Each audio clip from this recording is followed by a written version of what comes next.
Hi everyone, welcome back to Gav TV News. I am here with Kay Bowler, who is the lead singer and band leader of the Kay Bowler Show. Can you tell us what brought you here to the Bach and Blues concert?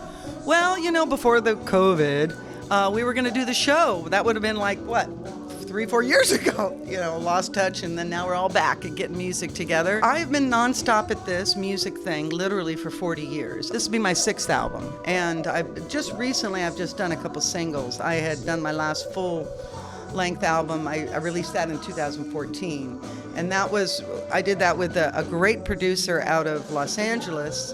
His name is Pete Anderson. So Pete Anderson was the producer and the guitar player to Dwight Yoakam, who was the country sound that came into the new country sound out of California in Bakersfield. And it was Dwight Yoakam and Pete Anderson that started that sound, and that man is all over my last album, Handle the Curves. That Grammy Award-winning, just monster producer. I produced that in 2014. Got about 17 songs for my next album.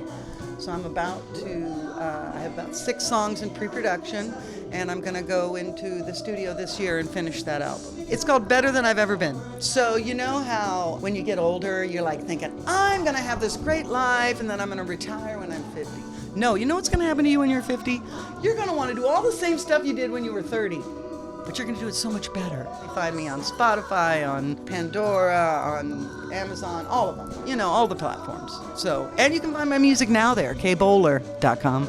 I've been playing piano for around 4 years, and my teacher, Maria, runs the program for the piano competition. So she got me to sign up for it, and it's the Marian Felice Youth Piano Senior Division competition. I actually got into violin first and then added on piano, but if I was really going to say what really got me into instruments, it was when I was a child and I liked cartoons and I saw the main character played instruments, so I asked my mom to sign me up. So the first one was in '98, so we've been at it for several years now, but it's just a great way to bring the faculty together, music faculty together to perform, as well as really talented performers in the community. My instrument is piano, and I wish I could play all instruments and be knowledgeable in all of them. I've yet to see someone that's knowledgeable like that in all of them. That would be a true talent. But no, my instrument is piano, and I know a lot about music, but I can show that through piano only. My performance, playing the piece that was based on the book where the main character is chasing his dream.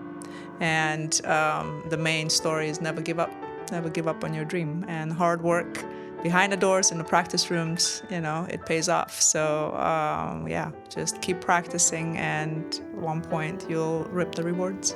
My role is basically bringing in something kind of new each year. This year I performed with a student singer. We played a Taylor Swift song, actually. And let's see, last year I played with a saxophone player. The year before that was with the trio. So it's something different each time, and it's a really great concert. Basically, it's a small kind of look into each faculty member's musical process, I'd say. Bach refers to the composer Johann Sebastian Bach, who was a Baroque composer who lived in the late 1600s and died in 1750. It's really kind of the most profound Baroque composer and really the architect behind musical harmony as we know today. So profound that they actually decided to end the Baroque era with his death in 1750. Blues is really kind of the beginnings of rock and roll. Oftentimes people think that rock is really a British phenomenon, and it's not. It's really an African-American phenomenon, and the blues is the beginnings of it. You look back at the earliest rock, Chuck Berry, Little Richard, even early Elvis, it's all blues. About 29 years ago, there was an instructor here that wanted to showcase the talent of the faculty. So they started this concert, and it started really small. And everybody would come up and play a song, and then little by little it got really popular, and over the years we've had completely sold out audiences, and now it's just one of those things that every year people know in March we have our Bach to Blues concert. It's great. When I was a kid starting out, it was hard to play at certain venues. So for especially our class, this is a great opportunity for them to play for people in the community, and there's some pressure on them. They have to sound good, they have to sound professional, and it's a learning experience.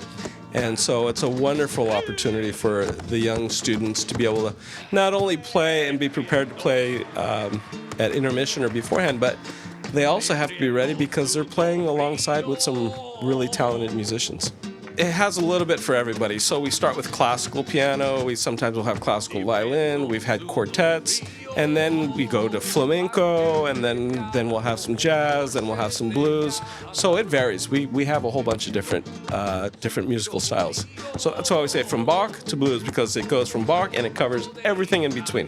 This is my first time doing it. I've heard of it for a long time because I've lived in Gilroy all my life, and this is my first time actually being a part of it. The more and more opportunities we bring, the more and more it brings out really amazing musicians. Like we have some folks in the percussion ensemble who, when you just watch what they do, it does not seem humanly possible, but they really love doing it.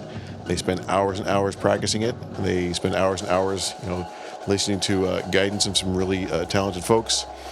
And they become this just impressive monster of musicians sometimes. It's been fun to watch the progression. This area has a lot of great musicians in it, and the more programs that exist that can highlight these musicians and let them do their thing and show them performing at such a high level, especially like a lot of the people I've seen today, like some of the piano performances were absolutely great that I've seen so far. And just for them to be around this high level of talent inspires them to do better. So it's just been really great seeing all the local musicians in the area that are achieving at such a high level.